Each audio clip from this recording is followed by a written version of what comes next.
Hi, welcome to a session on CAT mock strategy for verbal section. So my name is Patrick, scored a 6 times CAT 100 percentile.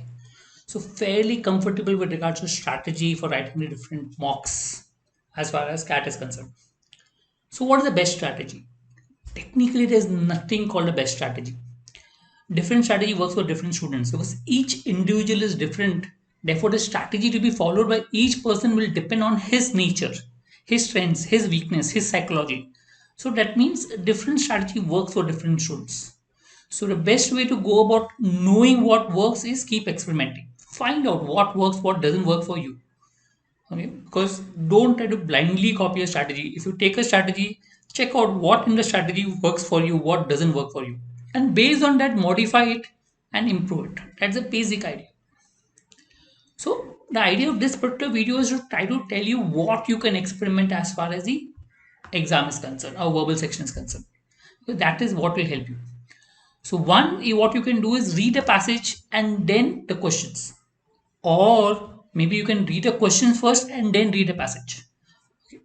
I am comfortable with reading passages and then the question. But I also know of students who normally read the questions and then go to the passage. But in most of the cases, reading passage is always comfortable. But try it out. It's important to try it out and see which works for you.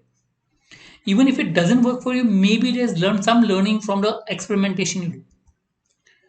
Second is you read a passage and don't go back to passage at all. Try it out.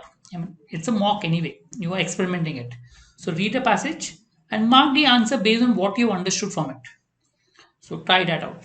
Okay, the second strategy. Maybe you will go back to few of the questions, but as far as possible, try going back to the passage. It could save you time. But experiment and see what works, what doesn't work. Maybe you'll come to know which are type of question you need to go back to the passage, which are type of question you need not go back to passage. Third is maybe you can skim through the passage fast. I mean, go through maybe the first lines, few lines, understand where each content is, and then go to the question and then go to passage. Can try it out. I don't know whether CAT it will work because CAT is normally questions based on central idea and not direct question. But there's no harm in trying it out. So skim to the passage. So you want to have a broad guideline as to where what data is and what is the idea of the whole passage. And then maybe with the questions you can go back to the passage. Experiment. Only if you experiment will you know what works for you. And every experimentation will have a learning that will help you. One more thing that people do is when you read each para of a RC, you write a small summary, maybe three, 4 words or 5 words, just to understand what is mentioned on that paragraph.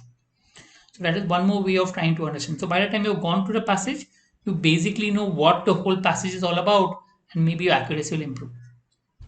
So there will be different other ways to experiment. I'm just mentioning a few of them, but there could be a lot of other ways to experiment it. Look out, look for experimentation, and see what works, what doesn't work for you.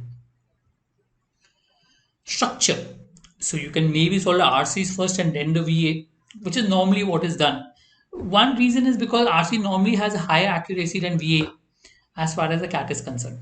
But yes, if you feel that you're getting more marks in VA, you can always start with the VA first.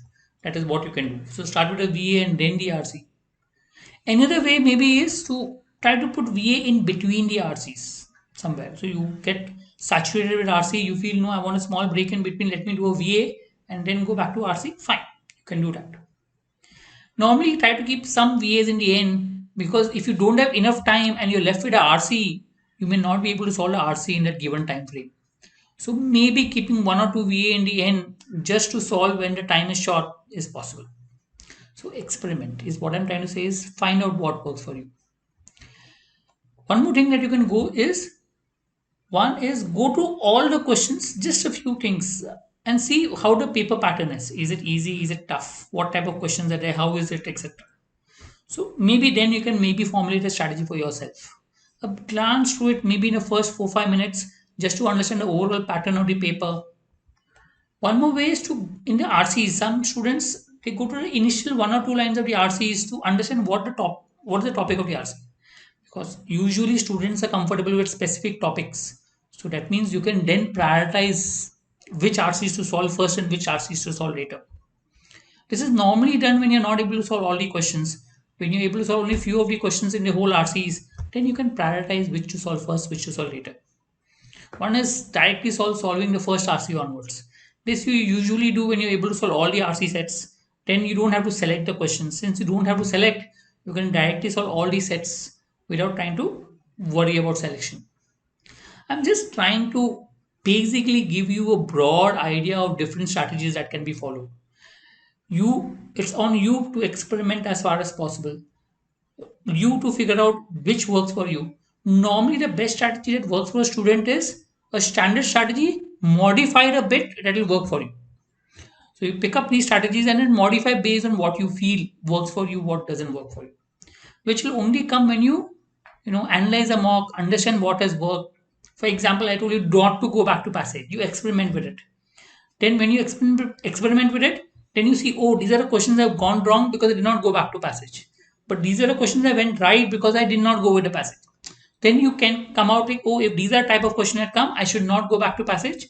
But these are type of questions that I can go back to passage. So modify it based on your comfort level, and that will result in an optimum strategy that you can use. In the end, make notes. Keep making notes with regards to your experiments, because when you're close to the examination, you should know what works for you, what doesn't work for you. So keep making notes. Okay, write a strategy you want to follow before you start the mock. So before every mock, take a book and write down a strategy you want to follow. Write down what worked and what did not work in the mock. I mean, there are some things that must have worked for you, some must have not worked for you, and try to think why it has worked and why it has not worked. Okay, maybe not going back to passages work for you because maybe you're focused on a central idea while reading. Why it does not work, think about it. So think what works, what doesn't work, make notes about it. And next, once you wrote a mock, you analyze it, you know what has worked, what has not worked. Think of what can you experiment in the next mock, or what would you want to experiment in the next mock. That's how it works. Normally, when you experiment a particular strategy, try to keep it for at least 3 or 4 mocks. Because what happens is when you try a strategy for the first time, there's a high chance that you may go wrong because you're trying it for the first time. Anything that you try for the first time is a little shaky. Only when you've tried it the same thing for 3 or 4 times, you get used to it. Then maybe you'll know actually whether it works or not works. Right? I hope that helps. Thank you.